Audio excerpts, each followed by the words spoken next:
The stars looked different when Captain Jack Stone stared out of his ship's window. 3 months ago they had looked peaceful. Now they looked like the eyes of hunting wolves. "Captain, we're getting another distress signal," said Officer Tim Ross from his station. His voice was tired. They had been running for 2 weeks now, jumping from one star system to another, always one step ahead of death. Jack turned away from the window. "Which colony this time?" "New Boston. They're asking for help." Tim's hands shook as he read the message. "The aliens hit them with plasma bombs. Half the city is gone." Jack closed his eyes. New Boston had 2 million people. Had. Past tense now. The bridge was quiet except for the soft hum of the ship's engines. The Defiance was a good ship, one of Earth's best destroyers, but it felt very small when you were being hunted by an army. "Of 10,000 alien warships, sir," called out Navigator Beth Miller. "We're getting a priority message from Fleet Command." "Put it through." Admiral Lisa Park's face appeared on the main screen. She looked like she had not slept in days. Dark circles under her eyes, gray hair messy, uniform wrinkled. Behind her, Jack could see the chaos of Earth's military headquarters. People running, screens flashing red, the sound of alarms. "Jack," the Admiral said, "I need you to listen carefully. We're pulling back all remaining ships to the Sol system. Admiral, if we retreat now, the colonies are lost." Her voice was flat, cold. "We've lost Mars base. We've lost the Jupiter mining stations. Titan Research Center went dark 6 hours ago." She paused. "We have maybe 400 ships left. They have over 9,000. Jack felt something cold settle in his stomach. "What are your orders, ma'am?" "Come home, Captain. We have one last card to play." The signal cut out. The bridge was silent again. 3 days earlier, the war had started with a lie. The Galactic Council had sent their message to Earth with great ceremony. Ambassador Crix of the Vorthon Empire, a tall reptilian creature with silver scales and yellow eyes, had spoken to the United Nations. "The human species has violated the sacred boundaries of space," Crix had said, his voice smooth and diplomatic. "Your ships have entered forbidden zones. Your colonies have taken worlds that belong to others. The Council has voted. War is declared." It was all lies, and everyone knew it. Humans had never crossed any boundaries. Their colonies were on empty worlds, far from alien space. But the truth did not matter. The Vorthons had made their decision, years ago, in secret meetings far from Earth. The humans were too dangerous, they had decided. Too curious. Too quick to learn and grow. Better to kill them now while they were still weak. General Vex, the Vorthon military commander, had studied human warfare for 10 years. He knew about their nuclear weapons, their kinetic guns, their simple missile systems. Primitive technology, he thought. Easy to defeat. The Vorthons had plasma cannons that could melt through any human armor. They had energy shields that could stop human missiles. They had faster ships, better engines, stronger hulls. The math was simple. 10,000 Vorthon ships against 500 human ships. It would not even be a real war. It would be an extermination. The first battle happened, near Proxima Colony. Captain Stone had been there, commanding the Defiance as part of Patrol Group 7. 20 human ships against 100 alien vessels. The Vorthons came out of hyperspace like a silver storm. Their ships were beautiful in a terrible way, smooth, curved, gleaming like polished metal. They moved in perfect formation, their plasma cannons charging with blue-white light. "All ships, attack pattern Delta," Admiral Hayes had ordered from his flagship. He was a good man, Admiral Hayes. Had been a good man. The human ships charged forward, their railguns firing metal slugs at incredible speed. A few alien ships took hits, their shields flashing. But the Vorthons had longer range. Their plasma beams reached across space like the fingers of an angry god. The human destroyer. Courage exploded first, cut in half by twin plasma streams. Then the Hope died, her hull melting like candle wax. The Victory tried to ram an alien cruiser but was vaporized before she could make contact. In 10 minutes, 19 human ships were dead. Only the Defiance escaped. her engines screaming as she jumped to hyperspace. Captain Stone had watched good friends die that day. Captain Maria Torres of the Freedom, Commander Bob Kim of the Liberty, all of them, gone in bright flashes of light. That was when he understood. This was not a war. This was a slaughter. Now, 3 days later, Jack guided his ship through the asteroid belt toward Earth. Around him, the remnants of humanity's space fleet were coming home. Damaged ships with burned hulls, their crews exhausted and afraid. "Captain," said Tim Ross, "look at this." On the main screen, a recording played. It showed General Vex speaking to his troops, his scaled face proud and confident. "The humans thought they could stand against the might of the Vorthon Empire," the alien commander said. "They thought their primitive weapons could match our advanced technology. How wrong they were. In 1 week, maybe 2, their pathetic species will be extinct. The galaxy will be better without them." Other aliens in the recording laughed. They were enjoying this. To them, killing millions of humans was just entertainment. Jack felt anger burn in his chest. Hot, pure rage. These creatures thought humans were weak. They thought humanity would just lie down and die. They were about to learn how wrong they were. "Sir," Beth Miller called out, "we're approaching Earth's outer defense grid." Through the window, Jack could see home. The blue marble that had given birth to his species, surrounded by the metal rings of orbital stations and defense platforms. It looked small and fragile against the black of space. But Jack knew something the aliens did not know. Something that would change everything. Earth had secrets, dark secrets. Weapons so terrible that humanity had sworn never to use them. Ships so dangerous that their own creators feared them. The Vorthons wanted to exterminate humanity. They were about to discover that some prey, when cornered, becomes the predator. "Set course for fleet headquarters," Jack ordered. "It's time to see what Admiral Park's last card looks like." The Defiance flew toward Earth, carrying with her the hopes and rage of a species that refused to die quietly. The real war was about to begin. The elevator went deep underground. Captain Jack Stone counted the floors as they passed. Basement level 1, basement level 5, basement level 10. The numbers kept going down, deeper than he thought possible. "How far down does this go?" he asked Admiral Lisa Park. "Far enough to survive a nuclear war," she replied. Her face was grim in the elevator's dim light. "We built this place 50 years ago, back when we thought nuclear bombs were the worst thing humans could create."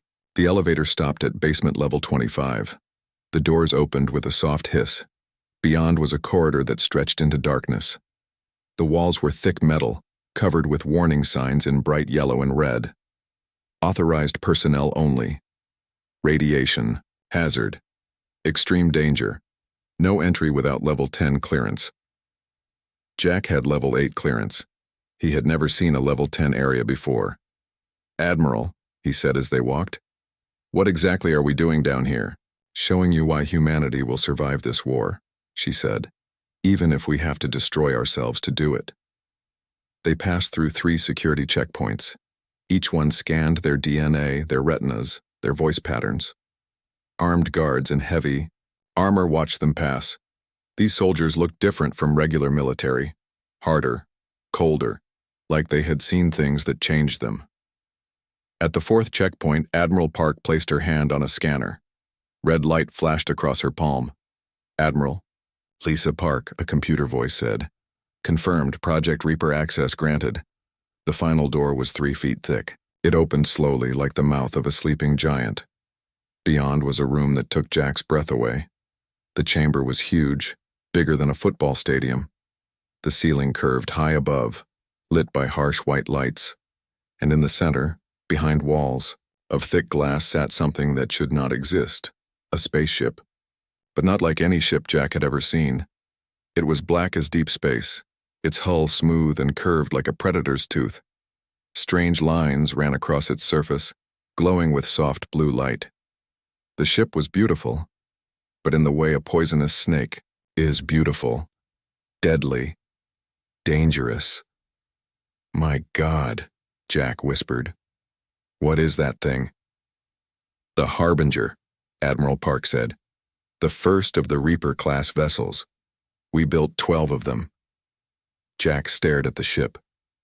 It was twice the size of his destroyer, but something about it felt wrong. Like it was not meant to exist in the same universe as normal things. Why have I never heard of these ships? He asked. Because we hoped we would never need them. The Admiral's voice was quiet. Come on, let me show you why. They walked around the observation deck. Through the glass, Jack could see technicians working on the ship. They wore heavy radiation suits and they moved carefully, like they were handling a bomb. The Reaper ships run on antimatter, Admiral Park explained. Not the safe, controlled antimatter we use in research labs. Raw antimatter, barely contained. The reactor core burns at 10 million degrees. The radiation levels would kill a normal person in seconds. Jack felt a chill. Then how does anyone crew these ships? They don't. Not for long. She stopped in front of a wall covered with photos. Hundreds of men and women in military uniforms, all smiling. These are the volunteers, the crews who will fly the Reaper ships into battle.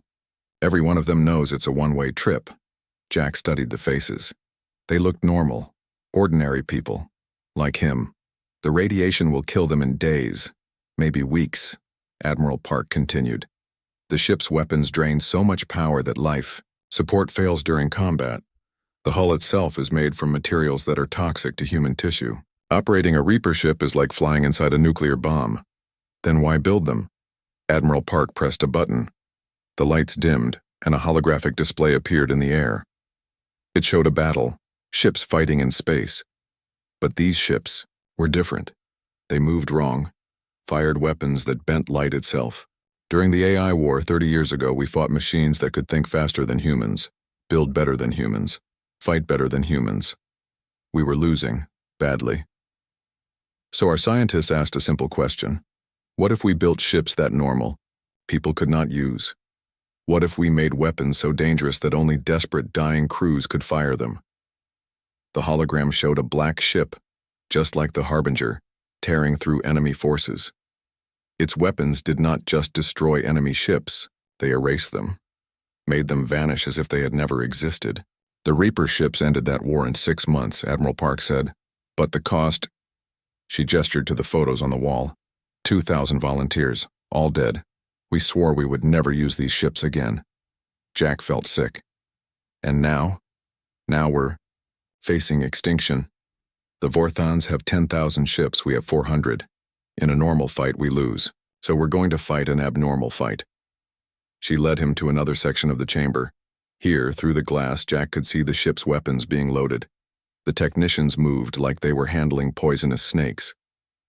The void cannon, Admiral Park said, pointing to a weapon that looked like a black crystal wrapped in metal coils. It fires concentrated dark matter. The beam doesn't just penetrate enemy shields, it creates holes in space itself. Anything it touches stops existing. Jack stared at the weapon. That's impossible. So was the atomic bomb once. So was faster than light travel.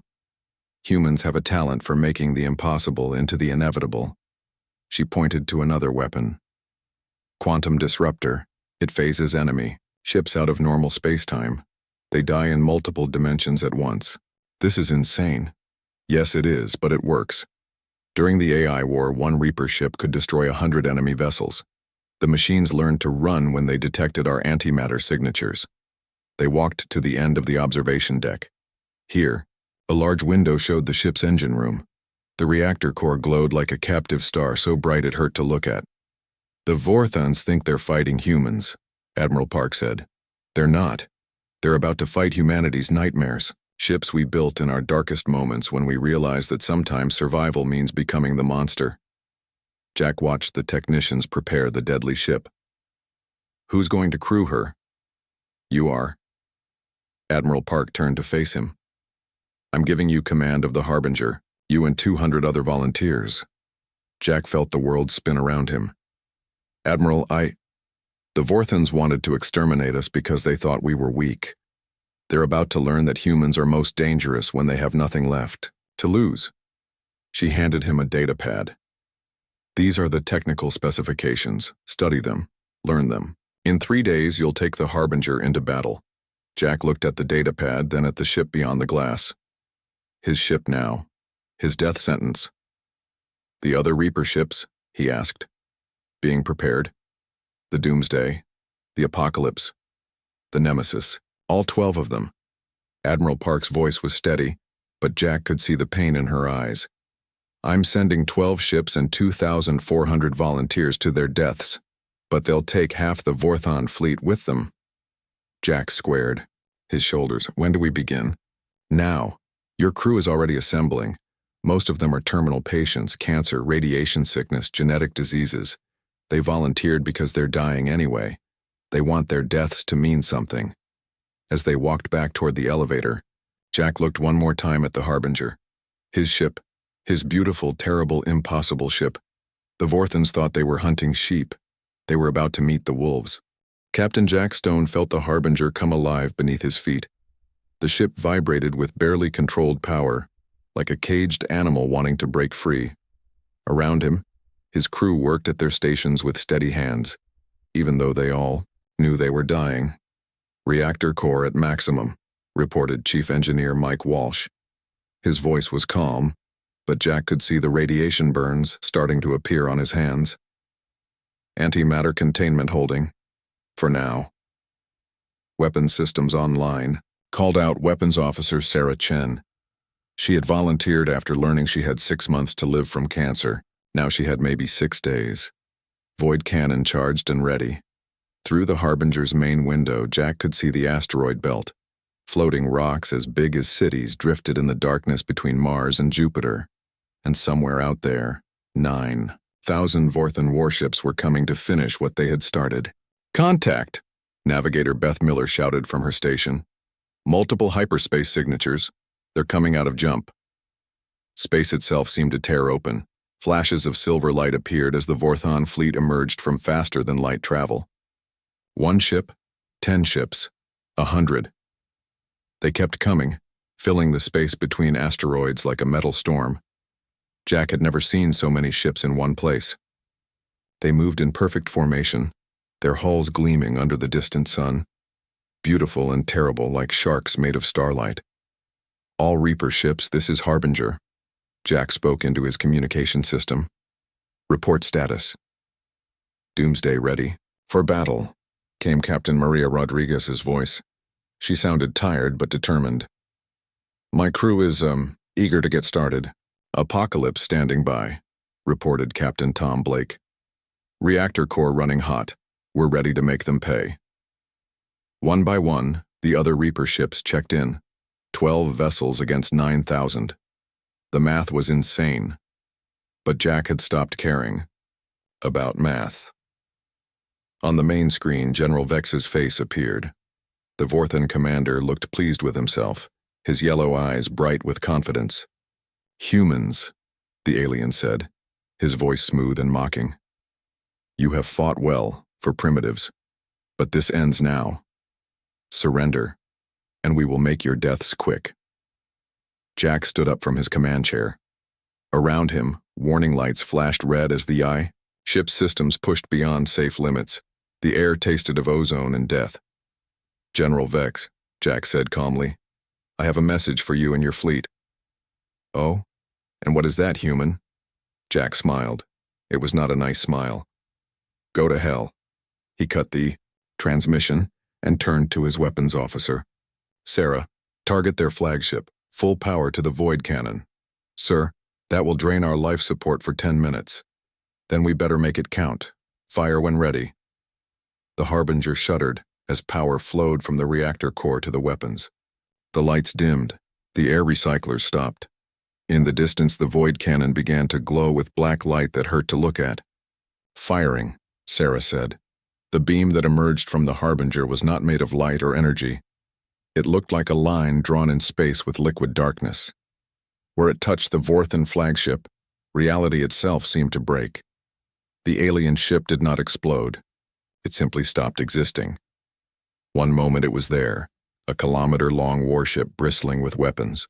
The next moment there was nothing, not even debris. just empty space and a growing sphere of absolute nothingness that consumed everything it touched. The Vorthon fleet stopped moving. Jack could imagine their crews staring in shock at the place where their flagship used to be. "Doomsday, you're up," Jack said into his communicator. Captain Rodriguez's ship moved forward like a hunting cat. Her target was a formation of 50 Vorthon cruisers. The Doomsday looked smaller than the alien ships, but what happened next proved that size did not matter. "Quantum disruptor arrays charging," Rodriguez reported. "Targeting multiple enemy vessels." The Doomsday fired 6 beams of twisted light. They did not travel in straight lines like normal weapons. Instead, they curved through space, bending around asteroids, seeking their targets like living things. When the beams hit the Vorthon ships, the aliens discovered what it meant to die in multiple dimensions at once. Their vessels began to flicker, existing and not existing at the same time. The alien crews screamed as their bodies were torn apart by forces that should not exist in normal space.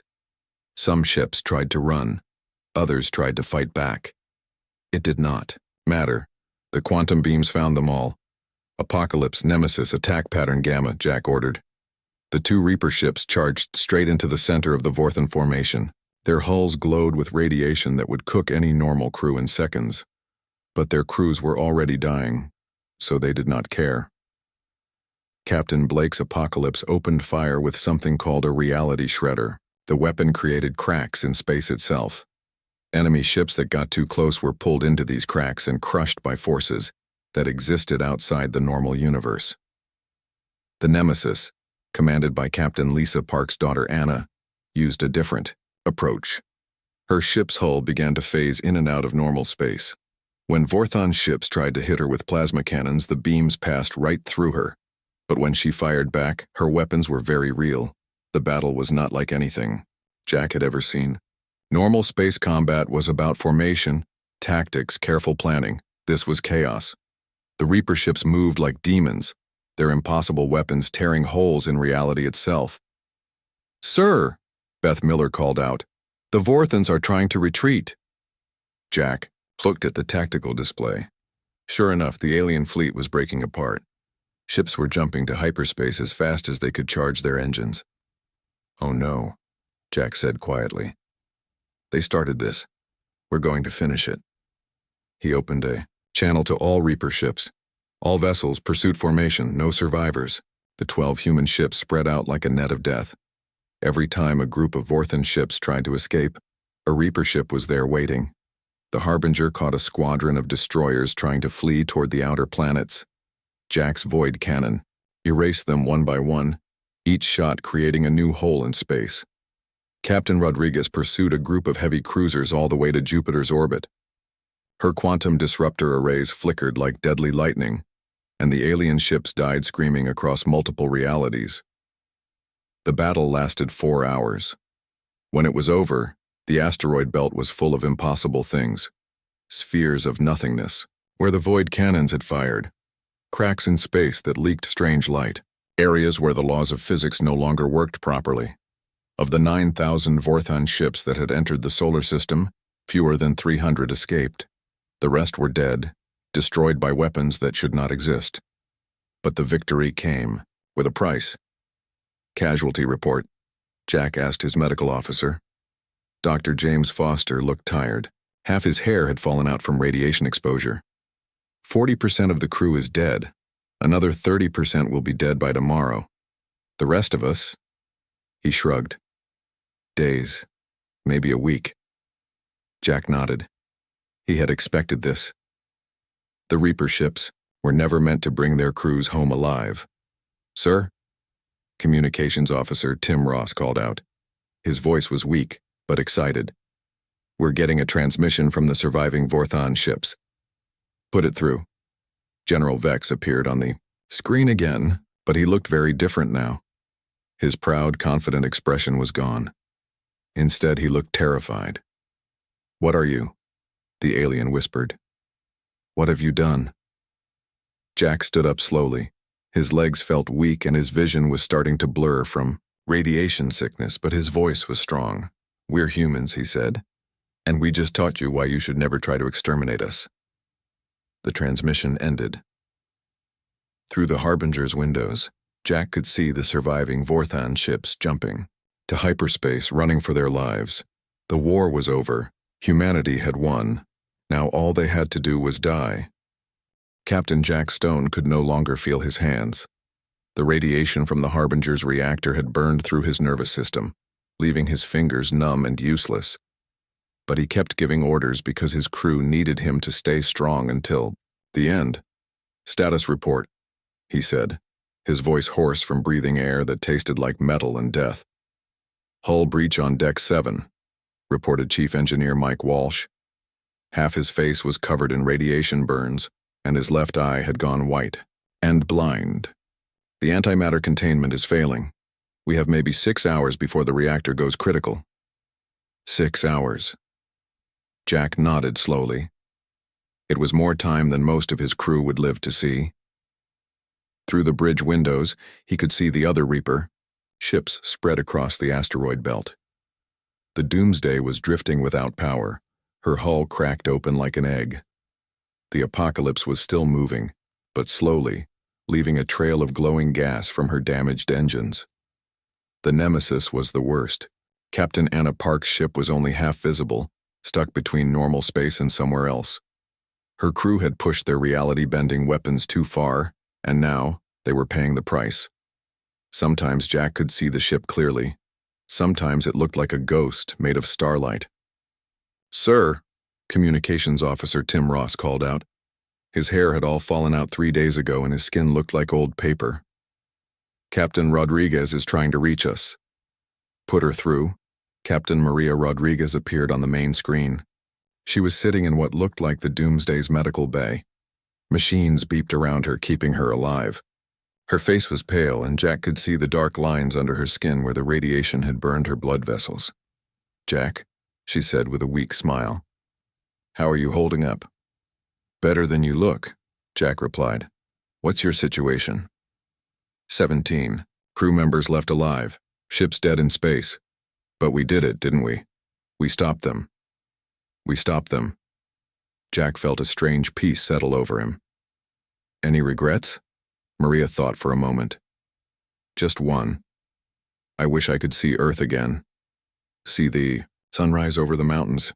We all do." Jack paused as a coughing fit took him. When he could speak again, he said, "Maria, how long do your doctors give you?" "Few hours. Maybe less." She shrugged. "What about your crew?" "Same. The medical officer says the radiation has cooked our DNA. Even if we could get to a hospital, there's nothing they could do." They sat in comfortable silence for a moment, two dying captains who had done the impossible. "You know what's funny?" Maria said suddenly. "The Vorthans thought we were weak. They thought humans would just give up and die quietly. They learned different. They learned that humans are most dangerous when they have nothing left to lose." Maria's image flickered as her ship's power failed. "Jack, if you get the chance, tell them back on Earth that we died well." "I will." The transmission ended. Jack stared at the empty screen for a long time. "Sir," Weapons Officer Sarah Chen called out. She was lying on a stretcher now, too weak to sit at her station. "We're getting scanner readings. Something big is coming." Jack turned to look at the tactical display. His vision was blurry, but he could make out the shapes moving through space. 300 ships, heading toward the outer edge of the solar system. "The surviving Vorthans," he said. "They're running for home." "Should we pursue?" asked Navigator Beth Miller. She was one of the few crew members still at her post, though Jack could see her hands shaking from radiation sickness. Jack thought about it. The Harbinger could probably catch them. One last shot from the void cannon would erase another 50 enemy ships. But his crew was dying, and the ship was falling apart. Then he remembered something Admiral Park had told him. "We're not just fighting a war," she had said. "We're sending a message." "No," Jack said finally. "Let them go. They need to tell the galaxy what happened here." On the tactical screen, he watched the Vorthan ships jump to hyperspace, running home to spread the word about humanity's terrible weapons. "Sir," Tim Ross said from his communication station. I'm picking up transmissions from the fleeing ships. Want to hear what they're saying? Put it through. The bridge speakers crackled with alien voices speaking in the Vorthan language. But the ship's computer translated their words into English. Not possible, what we saw is not possible. They built weapons that tear holes in reality itself. Lost 8,000 ships to 12 human vessels. Demons, they're not just humans. They're demons. Jack smiled grimly. Good. Let them be afraid. Let them spread fear across the galaxy. Another transmission coming in, Tim reported. This one's from their fleet commander. General Vex's voice filled the bridge. The proud Vorthon warrior sounded broken, terrified. Command, this is General Vex. The human fleet, they had ships we could not fight. Weapons that should not exist. They killed 8,000 of our best warriors with 12 vessels. 12, his voice cracked. I recommend immediate withdrawal from all human territories. These creatures are not what we thought they were. The transmission ended. In the silence that followed, Jack heard his crew breathing slowly, painfully. They were all dying, but they had won something more than a battle. They had won respect, fear, safety for the human race. Captain, Dr. Foster called out from his medical station, I need to show you something. Jack walked slowly to the medical bay. His legs barely held him up, but he made it. Inside, he found something that made his heart break. Tommy Garcia, the Harbinger's youngest crew member, was lying on a medical bed. He was only 19 years old, fresh out of the academy. He had volunteered for the Reaper mission because his sister had been killed in the first Vorthan attack. The boy was dying. His skin was gray, his breathing shallow, but he was smiling. Captain, Tommy whispered. Did we win? Jack knelt beside the bed. Yes, son, we won. Good. Tommy's eyes were bright with fever. My sister, she would be proud. She would be very proud. Tommy closed his eyes and stopped breathing. Dr. Foster checked his pulse, then shook his head. Jack stood slowly. Around the medical bay, other crew members were dying. Good people, brave people, people who had given their lives to save humanity. Captain, Chief Engineer Walsh called out over the intercom. The reactor's going critical. We have 30 minutes, maybe less. 30 minutes. Jack walked back to the bridge and sat in his command chair. Through the windows he could see Earth in the distance, a blue dot against the stars. All hands, he announced over the ship's communication system. This is your captain. In a few minutes the Harbinger will die, and we will die with her. But we did not die for nothing. We saved our world. We saved our species. And we taught the galaxy that humans are not prey. He paused, looking around, the bridge at his dying crew. They were all looking at him, waiting for his final words. It has been an honor to serve with all of you, Jack said. When they write the history of this war, they will remember that 12 ships and 2,000 volunteers stood against impossible odds. They will remember that we chose to become monsters so that humanity could remain human. The ship shuddered as the reactor core began to collapse. Through the bridge speakers, Jack could hear similar announcements from the other Reaper ships. Captain Blake on the Apocalypse, Captain Davis on the Ragnarok, all of them saying goodbye. Reactor core breach. In 10 seconds, Walsh reported calmly. Jack closed his eyes and thought about Earth, about children playing in parks, about families eating dinner together, about all the people who would live because he and his crew had chosen to die. 5 seconds, Walsh said. It was worth it, Jack whispered. The Harbinger became a new star in the asteroid belt, burning bright and beautiful for just a moment. Then darkness. Then silence. But across the galaxy, the story of humanity's terrible ships would spread, and no alien race would ever again think that humans were easy prey. The Galactic Council chamber had been silent for 10 minutes. Representatives from 100 different worlds sat in their floating seats, staring at the holographic display in the center of the room. The display showed the asteroid belt around, Earth's sun, where 12 new stars had briefly burned and died. Ambassador Crix of the Vorthan Empire stood at the speaker's podium. His silver scales, once bright with pride, now looked dull and gray. His yellow eyes, which had once burned with confidence, now darted nervously around the chamber. "Honored delegates," Crix began, his voice shaking, "I must report that the human extermination campaign has failed." A murmur ran through the chamber. The ambassador from the Zephyrian Federation, a tall, blue-skinned being with 4 arms, leaned forward in his seat. "Failed?" Ambassador Lux asked. "How is that possible? Your report said the humans had only primitive weapons." Crix's throat made a clicking sound that, in Vorthon culture, meant deep fear. "The reports were wrong. The humans had weapons we did not know about, ships that should not exist." The holographic display changed, showing the battle in the asteroid belt. The assembled delegates watched in growing horror as they saw what the human Reaper ships had done. Ships vanishing into holes in space. Enemy vessels dying across multiple dimensions. Reality itself being torn apart by impossible weapons. 9,000 ships, Crix continued. The finest fleet in Vorthon history, reduced to 300 survivors by 12 human vessels. The chamber erupted in shocked voices. Representatives spoke in dozens of different languages, but the meaning was the same in all of them. Fear. Ambassador Thane, of the Crystalline Confederation, whose people were made of living mineral, raised one glowing hand for silence. "Ambassador Crix, are you telling this council that humans built weapons capable of destroying reality itself?" "Yes." Crix's voice was barely a whisper. "They called them Reaper ships. Each one was powered by barely controlled antimatter. Each one carried weapons that could tear holes in space-time. And each one was crewed by humans who knew they would die just by operating their own ship." This last detail sent a chill through the chamber. Many species in the galaxy were warlike. Many had powerful weapons, but none had ever built ships that killed their own crews just by turning them on. Ambassador Vera of the Peaceful Gardens Coalition, whose plant-like people had never known war, spoke in a voice like rustling leaves. "Why would any species build such things?"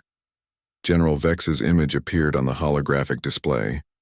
The Vorthon military commander looked like he had aged 10 years in 10 days. His once proud bearing was gone, replaced by the nervous movements of someone who had seen too much death. "I fought against these humans," Vex said to the council. "I watched their ships tear my fleet apart, but that is not what terrifies me." He paused, his yellow eyes haunted.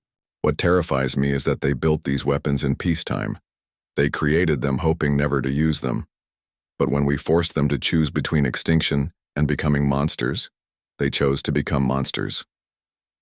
The display showed footage from inside a human ship. The delegates watched as Captain Jackstone, his face burned by radiation, calmly gave orders while his crew died around him.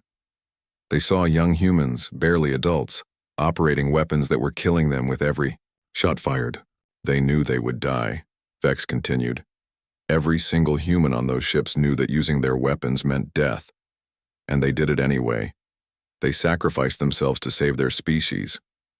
Ambassador Drake of the Machine Collective, whose robotic body hummed with electronic thought, processed this information with mechanical precision. Fascinating. Most species, when faced with extinction, surrender or flee. Humans chose mutual destruction. Not mutual, corrected Ambassador Crix. They chose our destruction.